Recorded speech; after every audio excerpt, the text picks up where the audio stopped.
salah pas waktu itu masih aku angkatan 2022 itu angkatan yang keempat. Dan dan waktu itu pun juga belum masuk vokasi.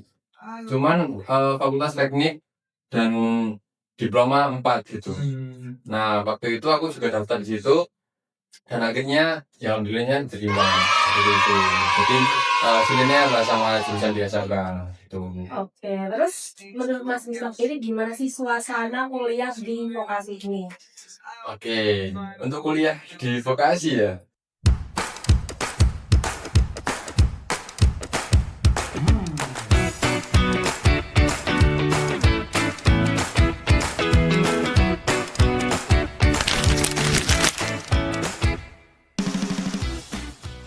Halo teman-teman, welcome to Podavi, podcast anak vokasi dengan aku Danu. Aku ini Kita sebagai host Podavi episode 2 kali ini. Ini gimana nih kabarnya Mbak Wendy? baik nih Kak Danu. Ya ini siang hari sangat cerah sekali ya, Iya, panas banget nih.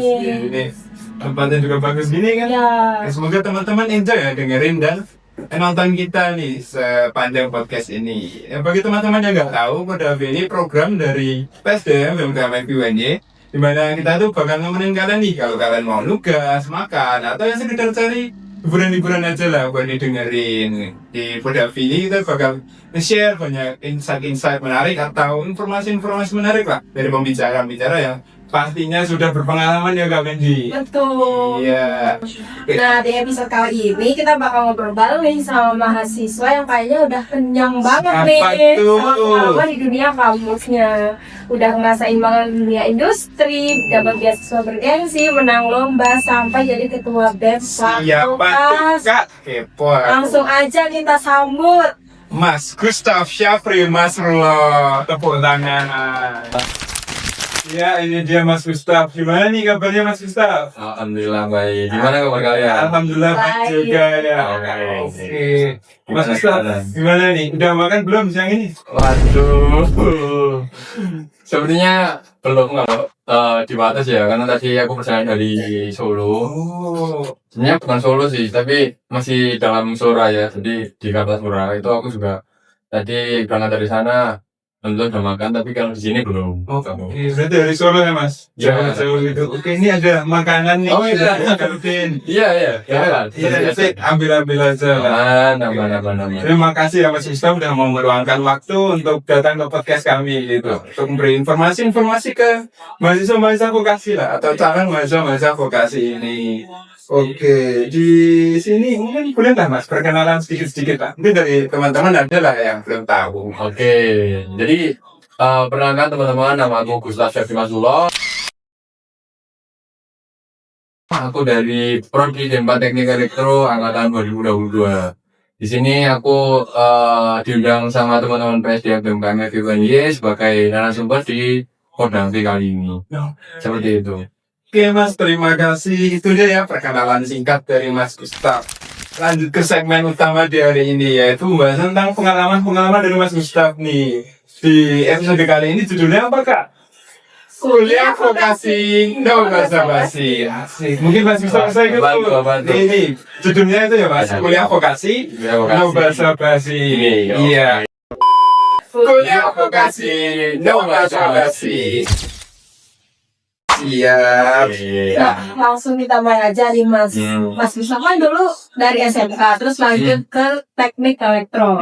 Apa sih yang bikin Mas Gustaf tuh yakin bakal masuk ke jalur vokasi, khususnya fakultas vokasi UNJ ini? Oke, yang pertama aku dulu kan SMK. Iya. SMK dulu itu aku jurusan otomasi industri. Di situ pun aku belajar tentang elektro dan elektronika, kemudian tentang sistem otomasi yang ada di industri juga. Iya. Nah, aku mencari-cari tuh jurusan-jurusan yang memang selinear sama jurusanku pas waktu SMK gitu. Jadi ya mungkin di sini aku asalnya dari Malang ya. Iya. Aku asalnya dari Malang, tapi kenapa kok nggak kuliah di Malang gitu ya? Bisa. Nah, Di atas gitu. Kenapa di vokasi juga? ya bukan juga gitu ya. Tapi mungkin pas baik dulu di tahun 2022 itu aku udah coba daftar ke UB Tapi ya seperti itulah, karena aku ya mungkin kurang beruntung, jadi aku nggak masuk UP. Akhirnya aku lihat-lihat lagi ada univ negeri di Jogja. Nah, aku juga tertarik dari segi daerahnya juga. Oh, Yogyakarta kan Jakarta ya. anak-anak culture gitu kan. Culture, Tapi ya enggak lah. Yang penting aku kan kuliah gitu ya. Iya. Kuliah di kebetulan 2D itu ada vokasi. Dan kalau nggak salah pas waktu itu masih aku angkatan 2022 itu angkatan yang keempat. Dan waktu itu pun juga belum masuk vokasi. Cuman fakultas teknik dan diploma 4 gitu. Nah, waktu itu aku juga daftar di situ dan akhirnya ya alhamdulillahnya diterima seperti itu. Jadi hasilnya mbak sama jurusan di SMK itu. Oke, terus menurut Mas Misbah ini gimana sih suasana kuliah di vokasi ini? Oke, untuk kuliah di vokasi ya, mungkin ini yang aku rasain di vokasi Wates. Ya sepi. Iya, nggak ngomong nggak sih? Gak bawa sih ada uang. Iya, bisa tak sepi ya kalau. Kalau dibandingin Jogja ya. Oke, kuliah di vokasi itu ya menurutku lebih enak karena kan kita ada di daerah ya, di kampus Wates, kemudian ada lagi di kampus Gunung Kidul. Nah itu kebetulan D4 Elektro itu kan ada di Wates. Nah aku kuliah di sini tuh merasa ya enjoy aja, nyaman. Kan di sini tuh lebih sepi, lebih hening daripada di Yogyakarta. Karena ya tau sendiri lah di Yogyakarta itu udah padat banget. Berangkat pagi itu udah macet, sore pulangnya itu juga udah macet. Kalau di sini kan beda gitu ya. Apalagi teman-teman di Gunung Kidul. Jadi ya kita harus bersyukur sih. Daripada kita ngeluh, mendingan kita bersyukur kok kita dapat di Wates. vokasi Wates ataupun di vokasi Gunung Kidul seperti itu. Nah, tapi banyak banget loh Mas yang menganggap vokasi itu jadi plan B, termasuk aku sendiri. Kalau dari Mas Misbah sendiri, gimana sih caranya biar mahasiswa itu bisa bangga jadi anak vokasi? Bisa bangga menjadi anak vokasi ya. Sebenarnya itu dari diri teman-teman ya. Meskipun itu kalian menjadikan vokasi itu plan B, tapi kalian juga harus bisa adaptasi. Karena apalagi kalau dari SMA ya, ini dari SMA. Dari mana? Mana lu sekelas SMA ya? Iya. Ya. Mungkin kalau dari SMA pun di vokasi juga agak menggebu-gebu atau agak susah lah mengejarnya karena basicnya itu kan di praktek. Kalau SMA kan lebih ke teori gitu ya. Cuman untuk di vokasi sendiri, jika teman-teman itu menjadi pilihan yang kedua, teman-teman juga bisa beradaptasi tadi yang bilang, biar teman-teman juga merasakan oh ternyata di vokasi itu berbeda dengan teman-teman yang ada di sarjana biasa atau sarjana S1 itu, karena kita kan sarjana terapan gitu ya. Nah, peluang-peluang apa aja yang bisa didapatkan oleh teman-teman vokasi? Misalkan salah satunya kita mendapatkan mata kuliah praktikum itu lebih banyak daripada teman-teman S1. Kemudian juga dari segi industri itu lebih banyak pilihannya yang di teman-teman diploma atau di S1-nya. Kalau menurut aku mungkin lebih banyaknya kita di industri itu lebih ke teman-teman yang praktiknya itu udah jelas gitu. Praktiknya udah pengalamannya banyak juga. Nah, mungkin dari situ teman-teman bisa mengembangkan diri lebih dalam meskipun kalian backgroundnya dari SMA atau SMK itu sama aja menurutku. Jadi di vokasi ketika kalian kuliah, ya kalian mulai dari nol gitu. Seperti itu. Jadi ya kita harus bangga menjadi anak vokasi. Ya meskipun mungkin ada beberapa masalah atau ada kendala gitu. Namun ketika kita mencari celah untuk mengatasi kendala atau masalah itu, kita pasti bisa lah untuk unggul dari teman-teman yang lain atau setidaknya itu setara dengan teman-teman yang S1 gitu. Dari diri sendiri ya Mas Irfan. Karena teman-teman dari diri sendiri itu kita juga harus semangat lah. Itu. Siap. Ya kalau Mas Gustaf sendiri dan tahu nih kalau di D4 ini pasti bakal banyak praktek gitu dari ini. Sebelumnya udah tahu karena aku udah survei juga, maksudnya itu aku udah nyari-nyari di Google. Kalau misalkan D4 itu seperti apa, yang S1 seperti apa. Aku juga nanya cutting. Dan kebetulan kan pas waktu itu aku SMA aku 4 tahun. Iya. Otomatis ada teman-temanku yang sekolahnya 3 tahun udah lulus duluan kan. Dia juga ada yang udah kuliah. Nah, aku juga nanya dari POV mereka.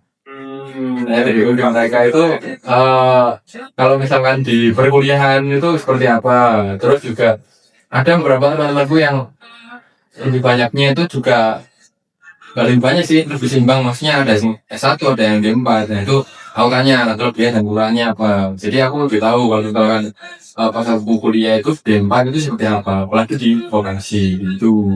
Cocok D4 dengan SMK gitu. Ya bisa dibilang gitu sih, karena kita udah di SMK kan biasa untuk praktek gitu kan ya. Namun gak menutup kemungkinan ya teman-teman SMA pun juga gak masalah untuk bisa kuliah di vokasi. Karena biasanya teman-teman SMA itu lebih terminnya paham, cuman mereka itu harus ada wadah untuk memulai prakteknya gitu. Itu sih. Dan gak menutup kemungkinan teman-teman SMA itu juga bisa lebih unggul daripada teman-teman SMK. Jadi buat maba-maba ini kan sekarang udah mulai masuk ya. Ketika kalian dari SMK masuk ke vokasi, kalau saranku lebih merendah aja. Maksudnya bukan merendah sih, lebih apa ya? Membumi gitu ya. Ya membumi lah. Jangan kalian menunjukkan wah aku dari SMK aku bisa gitu. Ini kalian ini di balap malah. Nah, maksudnya kayak gitu. Jadi jangan sampai kalian merasa lebih tinggi dari teman-teman SMA. Itu masih di semester awal. Iya. Tapi kan di pertengahan semester wah itu sih. Jadi jangan apa ya? Jangan sombong atau jangan Kecil hati juga jangan gitu ya. ya benar. Kita sama-sama dari awal gitu. Hmm. Itu satu. Gitu. Jangan ada yang kecil hati sama sombong ya. Ya, Oke, mungkin boleh ya. siap-siap silakan Mas. Nah, mungkin itu untuk pengalaman masuk kuliahnya nanti. Dan Mas juga ini ya kalau nggak salah sudah pernah lolos pendataan PUMN ya. Nah mungkin dari teman-teman ini ada yang belum tahu nih PUMN itu apa, terus syarat daftarnya gimana dan cara lolosnya itu gimana sih gitu. Oke. Mungkin untuk PUMN syarat pendaftaran dan lain sebagainya itu belum bisa aku bahas. Karena memang sekarang udah bukan PUMN namanya, tapi berganti ke PPKO dan itu sistematisnya itu juga mengikuti PPKO yang udah di sebelumnya. Namun waktu kemarin itu aku lolos PUMN itu karena yang pertama aku juga aktif di himpunan dan itu namanya aja kan PUMN Program Ormawa Bangun Negeri. Jadi dari ormawa yang di fakultas ataupun univ itu bisa mendaftarkan atau menyerahkan proposal yang nantinya kan diseleksi oleh kemarin itu dari penyelenggaranya itu di vokasi seperti itu. Jadi kemarin itu aku nyusun proposal untuk mengagendakan pemberdayaan masyarakat di Kelurahan Botaan itu di dekat sini. Dan alhamdulillahnya kita bisa lolos karena ya memang kita mempersiapkannya dari jauh-jauh hari, kemudian juga kita sering konsultasi dengan dosen pembimbing, kemudian sama cutting yang sebelumnya. Namun koordinasi dengan cutting atau konsultasi dengan cutting itu mungkin bukan BUMN-nya, namun mereka itu mengalami program yang hampir mirip sama BUMN karena ini aku kurang tahu ya, setiap tahun itu pasti beda. Dan di tahun ini pun itu namanya PPKO. Dan mungkin kemarin teman-teman ada beberapa yang mendaftar juga, namun belum berkesempatan lolos. Dan memang tingkat kesulitannya juga lebih sulit juga karena ya mungkin PPKO lebih udah lama juga. Dan PUMN kemarin kan masih baru kan. Ya. Jadi alhamdulillahnya aku juga lolos di situ. Jadi kalau teman-teman pengen ikut PUMN lagi itu udah nggak bisa, tapi bisanya ikut PPKO. Jadi dipersiapkan untuk tahun depan karena tahun ini udah tutup seperti itu mantan. Jadi untuk PPKO tuh harus masuk organisasi ya Mas? Harus masuk organisasi. Gini, PPKO ini sama kayak PUMN, cuman ada anggota yang nggak masuk organisasi nggak masalah. Yang penting kalau tahu gue itu yang penting ada yang dari organisasi, apalagi ketuanya itu harus dari anak organisasi gitu. Jadi yo di sini teman-teman aku harap bisa join organisasi juga sih, maksudnya benefitnya itu banyak banget gitu kan. Banget. Itu Tuh. Jadi gitu ya teman-teman, mungkin kalau yang mau ikut TPKO tahun depan bisa ikut organisasi, tapi nggak wajib juga, tapi harus ada teman lah ya mas ya di Ya, organisasi. ya. Masuk tiba-tiba ikutin nggak masuk gitu. ya, karena udah nggak sesuai sama apa namanya ketentuannya gitu. Dari namanya aja PPKO ya? Ya, kawan bawa kan. Iya, PPKO bawah itu. Oke, terus dari PWMN itu sebenarnya skill apa sih mas yang didapat itu? Oke, sebenarnya kalau dari PMN kita lebih banyak ke soft skillnya ya. Pasti kita dituntut untuk bertemu langsung dengan masyarakat. Kita harus bisa berkomunikasi dengan masyarakat. Apalagi di Jakarta kan apa ya? Istilahnya masih menjunjung tinggi adat Jawa. Jadi kalau aku sendiri nggak masalah ya, karena aku juga dari Jawa Timur. Tapi kalau teman-teman yang dari Jakarta, Jabodetabek lah, Iya, Jabodetabek. itu lebih kesusahan untuk berkomunikasi dengan masyarakat sasarannya itu. Di luar kita. Bahasa Jawa juga ya? Pakai bahasa Jawa, lebih banyaknya pakai bahasa Jawa. Jadi teman-teman harus bisa beradaptasi gitu. Kalau nggak ya harus ada yang menerjemahkan gitu. Jadi dari itu skill komunikasi kita juga biasa, kemudian skill memanajemen waktu, kemudian mengelola uang, karena di situ kan kita terdanai ya. Terdanai itu berarti kita dapat dana dari yang mendanai. Dan waktu itu kan aku dari masuk dari dikti vokasinya. Jadi di situ kita harus bisa mempertanggungjawabkan, mengelola uang dengan baik juga, karena itu harus apa istilahnya tersalurkan untuk masyarakat sasaran seperti itu. Gitu. Kemudian kita lebih apa ya, lebih bisa peka ke masyarakat juga. Kemudian banyak sih kita dapat relasi di masyarakat, karena di kelurahan Gotaan yang kemarin pemberdayaan di sana itu, orang-orang yang di sana itu meskipun udah sepuh-sepuh atau udah ya lanjut usia gitu, tapi semangat mereka itu dapat gitu. Jadi kayak di sisi lain kita kayak malu sendiri, karena kok anak muda kok malah nggak semangat gitu kan ya. Jadi kita lebih terpacu semangatnya karena melihat bapak-bapak atau ibu-ibu yang pas waktu itu ikut agenda kita itu malah lebih semangat. Nah itu sih kalau yang tak dapetin gitu. Berarti soft skill ke masyarakat gitu ya mas? Betul. Mungkin itu juga kan tadi time management ya, karena di pertengahan kuliah kan Benar. masih aktif organisasi juga. Benar. Kemudian ya itu kira-kira susah gak sih mas bagiannya itu? Untuk bagi waktunya jujur susah. Susah ya? Cuman mungkin dari awal aku semester berapa ya aku ikut dulu, semester 2 apa ya, pokoknya ikut organisasi di situ ya. Awalnya aku terteteran, namun ya lambat laun bisa mengatur waktu itu. Jadi mungkin bisa karena terbiasa gitu.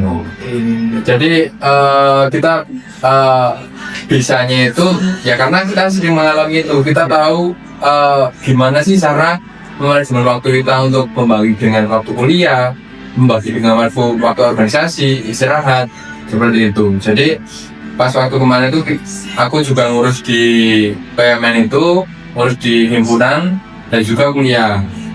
Ya memang agak ribet juga, namun aku bisa ya istilahnya udah bisa ngatasin itu lah. Jadi teman-teman pun juga bisa sih menurutku, karena yo nggak ada yang nggak mungkin gitu loh. Asal terbiasa gitu. Ya, kita juga biasa. Karena berlian tercipta di bawah tekanan. Boleh Ya nggak, Mas? Sorry kata hari ini Mas Danu. Betul teman-teman. Jadi untuk manajemen waktu itu perlu pembiasaan aja ya. Benar. Nah kita kesibukan masing-masing harus bisa lah memanage waktu dengan baik supaya ngerugiin yang teman-teman yang lain juga. Di satu sisi juga kita harus tahu prioritas. Kalian prioritasnya kita yang penting itu yang mana, yang nggak penting itu yang mana. Jadi biar kita juga bisa manajemen waktunya itu lebih enak juga gitu. Selain terbiasa tadi ya. Seperti itu. Gitu ya teman-teman. Jadi haruslah kita belajar manajemen waktu, tapi juga sekalian pembiasaan seiringan dengan berjalannya kegiatan-kegiatan kita gitu. Terus kalau salah juga nih Mas, kan dengar ya kabar angin nih masuk ke telingaku. Mas tuh ini ya lolos beasiswa Jarum nih. Keren banget ya sih, gede ya sih Jarum. Nah itu tuh gimana tuh? Apa yang buat Mas tuh lolos itu? Oh, Mungkin teman-teman juga pada nyari beasiswa kan kayak gimana sih nyari beasiswa itu dan apa yang harus kita siapkan untuk daftar jadi beasiswa gitu, daftar beasiswa gitu. Oke. Untuk beasiswa Jarum, memang untuk saat ini aku masih aktif dapat beasiswa Jarum sampai nanti insya Allah di sekitar bulan November lah. Nah, untuk cara mendapatkan beasiswa ya, kalau secara general nggak menjadi ke Jarum, kalian harus aktif di kampus, kemudian juga aktif di kampus maksudnya kalian nanya cutting, kemudian nyari-nyari informasi ke dosen ataupun kalian nyari di media sosial, karena di media sosial pun kan kita juga lebih dipermudah gitu, ada informasi beasiswa. Namun pas waktu itu aku dapat informasi beasiswa Jarum itu dari temanku yang udah kuliah di Surabaya.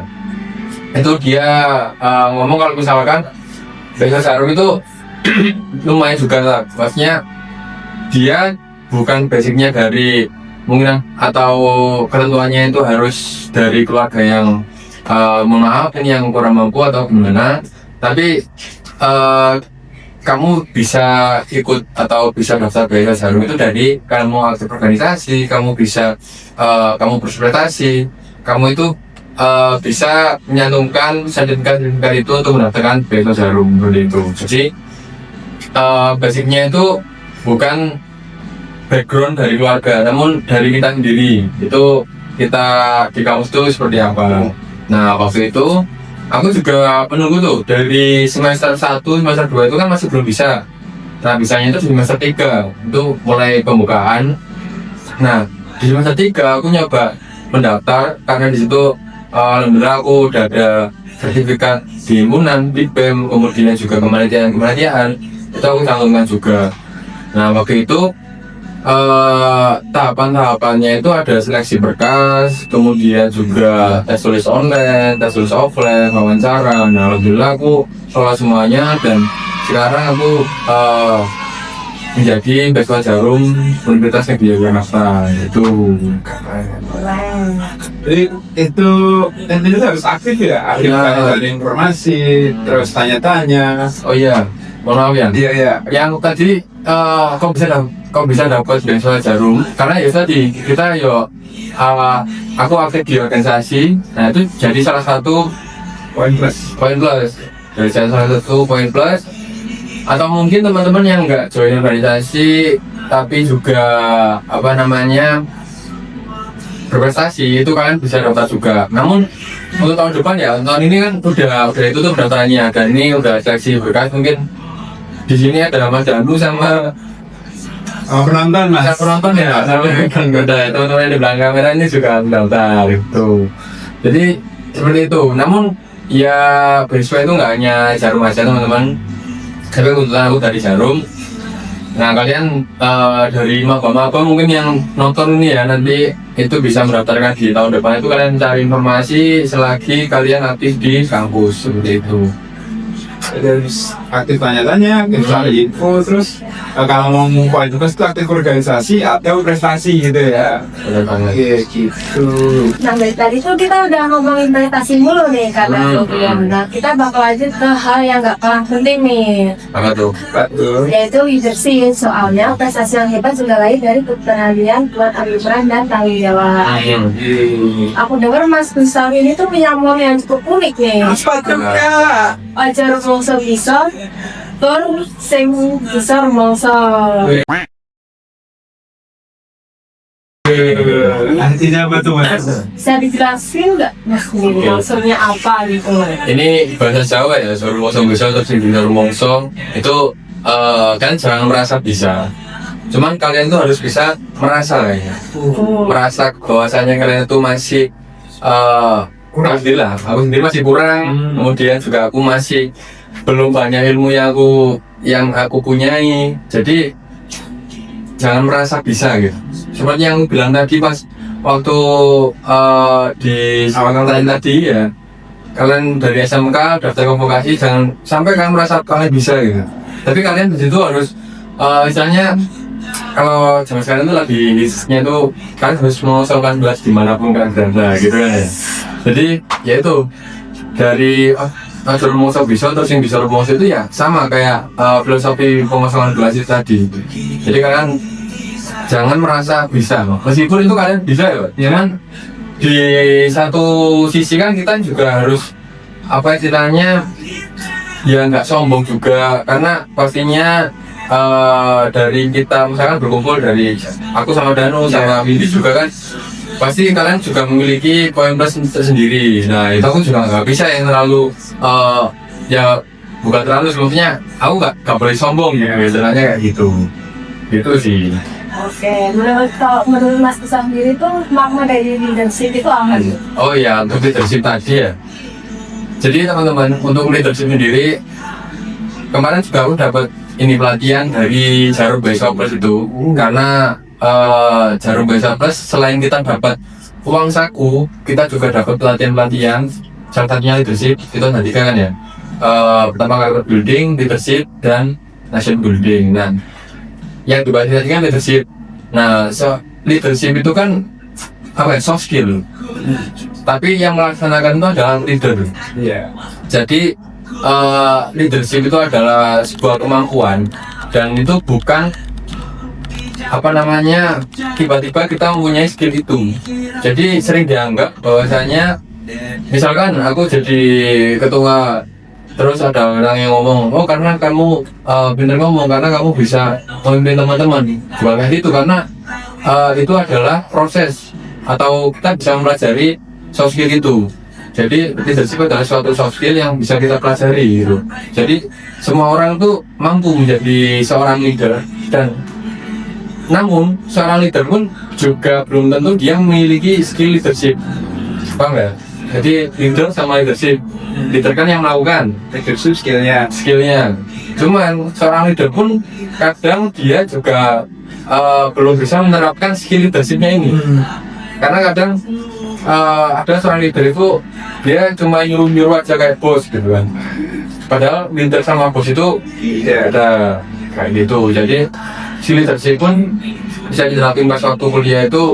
Misalkan nih dari diri kita sendiri dulu aja, kita lebih bisa untuk disiplin, kemudian kita bisa lebih untuk terjadwal mungkin, terus juga kita lebih apa ya, lebih mementingkan kayak misalkan skala prioritas tadi. Kita kuliah ya kita harus apa namanya, harus menyelesaikan perkuliahan kita. Jangan sampai kalian di organisasi aja, nah fokusnya dari pulang. Biasanya kan ada apa namanya yang fokus organisasi aja tapi kuliahnya nggak lulus ya, jangan kayak gitu. Namun kalau misalkan di organisasi, seorang leader pun juga harus bisa membersamai teman-temannya yang menjadi staff. Jadi jangan sampai di situ kalian hanya nyuruh aja. Jadi ya seperti itulah. Kemudian leadership pun juga bisa dibaca lagi soft skillnya. Jadi kayak ada public speaking, kemudian juga apa namanya manajemen juga ada, kemudian problem solving, banyak lah sebenarnya kayak gitu. Jadi menurutku memang sangat penting teman-teman untuk belajar leadership itu. Oke nih, itu ya kak. Jadi leadership itu benar penting banget ya teman-teman. Itu soft skill, tapi ya walaupun dia seorang leader, atau perlu diasah gitu. Tidak bisa tiba-tiba jadi leader tuh kan susah. Oke mas, kan mas sempat jadi ketua nih di LPE sama di PEM nih. Turning point-nya tahu mas kenapa Mas Gustaf tuh memilih jadi ketua gitu, jadi ketua di LPE dan di PEM gitu? Oke, yang pertama sebenarnya nggak ada kemungkinan ya. Jadi aku masuk kuliah terus menjadi ketua dan lain sebagainya, nggak ada kemungkinan sama sekali. Namun di situ pas awal aku ikut organisasi kan itu ikut langsung dua organisasinya di Gumpulan sama di BEM. Nah di situ aku juga dikasih tahu sama angkatan atas, angkatan 12, angkatan 20. Itu mereka sangat suportif banget, maksudnya ketika kamu di organisasi kalau saya kamu menyelam lebih dalam, maksudnya jangan hanya setengah-setengah, namun misalnya orang Jawa ngomongin nyemplung ya sekalian meeting seru jangan basah gitu lah. Iya. Jadi di situ aku pas tahun kemarin berarti ya 2024 itu aku mencoba untuk mencalonkan diri menjadi ketua MVG dan alhamdulillah juga terpilih. Dan pas waktu mencalonkan diri untuk menjadi ketua BEM itu sebenarnya aku juga ragu-ragu sebenarnya, karena aku takut gak bisa bagi waktu dengan magang, kemudian dengan kuliah, apalagi dengan proker-proker yang ada di BEM sendiri, karena itu adalah tanggung jawab yang besar juga karena udah lingkupnya di fakultas bukan di departemen lagi. Namun di situ aku juga balik lagi mencari saran ke teman-teman seangkatan, kemudian juga konsultasi dengan kakak tingkat yang angkatan 20, angkatan 21 juga, kemudian angkatan 19. Itu mereka sangat suportif, mereka juga memberikan aku semangat juga. Nah di situ aku berarti kalau misalkan aku ada kepercayaan dari orang-orang terdekatku lah istilahnya, nanti aku bisa loh menjalankan itu semua. Jadi ya kemarin aku memberanikan diri untuk menjalankan diri sebagai ketua BEM karena ada dukungan dari teman-teman di belakangku seperti itu. Dan dari dukungan teman-teman tuh jadi lebih pede gitu ya. Benar. Mencalonkan ini jadi ketua gitu. Oke, terus selama jadi ketuanya sebenarnya ada kendala ya sih mas, trouble gitu. Lalu pas ketua UV kan baru pertama kali nih menjabat jadi ketua. Nah itu apakah ada kendala dan apa ada bedanya gitu sama yang sekarang? Oke. Kendalanya banyak banget sebenarnya. Cuman yang menjadi kendala karena vokasi UND ini kan unik kan ya. Jadi kita di kampus Wates yang di Progo dan juga kampus Semarang Gunung Kidul itu jarak menjadi kendala. Karena kita mau koordinasi dengan teman-teman pengurus inti maupun pengurus harian yang ada di Wates maupun di Gunung Kidul itu kesan, karena kita harus mencari tempat entah itu di tengah-tengah maupun di salah satu kampus. Namun ya kalau misalkan pelaksananya di Wates saja ya kasihan yang Gunung Kidul, kalau pelaksananya di Gunung Kidul saja kasihan yang teman-teman di Wates. Jadi kita harus bisa membagi waktu dan juga membagi istilahnya tempat-tempat yang nantinya kita akan jadikan untuk sebagai tuan rumah gitu. Jadi itu yang menjadi permasalahan entah itu pas aku di AFV maupun di BEM sekarang, karena di AFV dulu kan aku sudah mengurus 2 kampus. Karena yang elektronika, prodi elektronika itu ada satunya di Gunung Kidul. Namun saat ini aku di BEM juga malah lebih gede juga loh, jadi ngurus fakultas yang di Wates maupun di vokasi Gunung Kidul seperti itu. Nah untuk yang kendala lainnya ya mungkin aku harus bisa lebih adaptif juga, karena background dari teman-teman ini kan berbeda-beda. Nggak semuanya dari prodiku aja, karena mungkin dari WITI, dari MP ya, terus dari elektronika mungkin masih serumpun. Terus ada teman-teman di belakangnya, ada dari mesin, ada dari tata rias juga. Nah itu aku harus adaptif agar istilahnya ya menjaga komunikasi agar tetap baik, terus juga melaksanakan program kerja ini juga bisa berjalan dengan lancar seperti itu. Lebih ke yang pertama lebih ke wilayahnya ya, dari lokasi ini wilayahnya jadi kendala. Cuman terus sebenarnya tinggal adaptif aja. Cuman ya kendala-kendala yang masalah wilayah ya kita istilahnya itu bisa menghadapinya dengan, kalau lagunya Dewa itu kan hadapi dengan senyuman lah. Ya emang kayak gitu, jadi itu jadi sebuah bercandaan teman-teman yang di Wates maupun di Gunung Kidul, apalagi yang ikut organisasi ya sekarang di BEM, kita juga lebih sering bercandaan seperti itu, karena ya kita satu keluarga juga. Satu keluarga. gitu sih. Siap. Dari kayaknya teman-teman nih ada yang angkat tangan nih. Nah, teman-teman gimana? Iya. Ada yang mau ngajuin pertanyaan ada? Aku. Oke, mungkin aku mau nanya kan sekarang tuh Mas Gustaf kan udah jadi ketua BEM ya.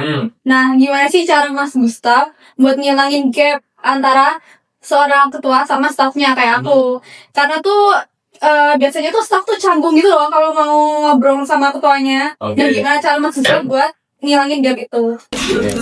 Untuk menghilangkan gap ya, gap apalagi aku di angkatan 22, terus juga Sako di angkatan 23 maupun 24. Nah itu aku cara menghilangkannya ya setiap kali ada program kerja yang mungkin aku bisa datang di situ, aku juga lebih membangun chemistry. Di situ mungkin aku bisa memposisikan diri menjadi teman-teman dari staff-staffku ini.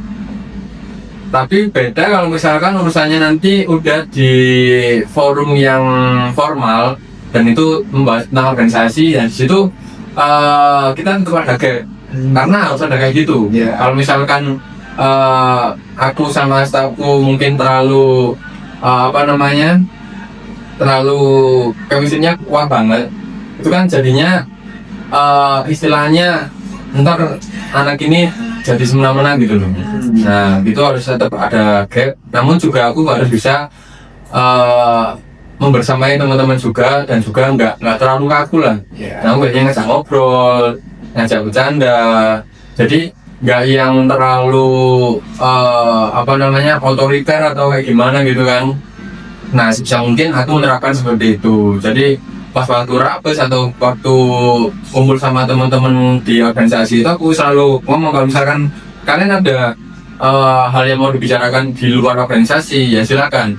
Itu aku nggak membatasi itu, aku di sini juga menjadi teman kalian gitu. Jadi biar teman-teman ini juga lebih terbuka gitu. Namun juga ketika pelaksanaan proker mereka tetap profesionalitas gitu. Jadi harus tahu ini ya Mas, waktu dan tahu tempatnya, kapan harus jadi teman, kapan harus menjadi pemimpin gitu. Betul banget. Kita sekarang ini kan nggak ada gap ya Mas. Tuh, gimana Mbak? Jawab dulu. Menjawab, terima kasih. Teman-teman yang lain nih, ada yang bertanyain? Enggak ya, bukan nggak ada nih. Oke, ada nih mungkin itu sih yang udah dibahas kita hari ini Mas. Mungkin bisa masuk ke segmen closing. Nah, dirasa-rasa obrolannya makin seru nih keadaan lu. Tapi sebelum ditutup nih, kita bakal masuk ke segmen closing statement yang bisa buat pesan-pesan kecil buat maba tahun ini. Kalau dari Mas Gustaf sendiri, balik ke semester 1, apa sih yang pengen Mas Gustaf bilang ke diri Mas Gustaf nih? Oke. Untuk di semester 1, kalau misalkan aku melihat diriku yang semester 1 ya lebih berprestasi aja sih. Waduh. Tuh. Cuman kalau aku pasien ke maba 2025 ini, aku harap teman-teman bisa menentukan kalian di kampus ini tujuannya kuliah aja atau ada ingin mencari pengalaman yang lainnya. Entah itu kalian di organisasi, kalian join lomba-lomba, ataupun kalian join organisasi yang ada di luar kampus, itu terserah kalian. Cuman pesanku juga satu, kalian ada tanggung jawab ke orang tua kalian untuk menyelesaikan kuliah kalian. Jadi jangan sampai molor-molor seperti itu. Mungkin itu sih untuk teman-teman apa ya. Tapi untuk teman-teman yang udah di pertengahan semester kayak Mas Danu, Mbak Windy ini, silakan kalian menyimpulkan sendiri. Oke teman-teman, itu tadi omongan kita bareng Mas Gustaf nih. Dari alasan pilih vokasi, cerita beasiswa, sampai ke leadership. Semuanya, no basa-basi. Oke, thank you banget buat Mas Gustaf yang waktu hari ini. Thank you buat teman-teman yang udah dengerin. Kemudian semangat buat teman-teman yang sedang berjuang mungkin cari beasiswa, cari pencapaian, atau mungkin lagi ini nih tes masuk organisasi ya Mas. Oke, baca-baca ini, dengerin Mas, dengerin ini gitu. Aku Danu, Aku ini kita pamit undur diri, sampai ketemu di episode selanjutnya. Jaga kesehatan, semangat kuliahnya. selalu bahagia. Masih di Podokti Podcast Anak Vokasi. Dadah.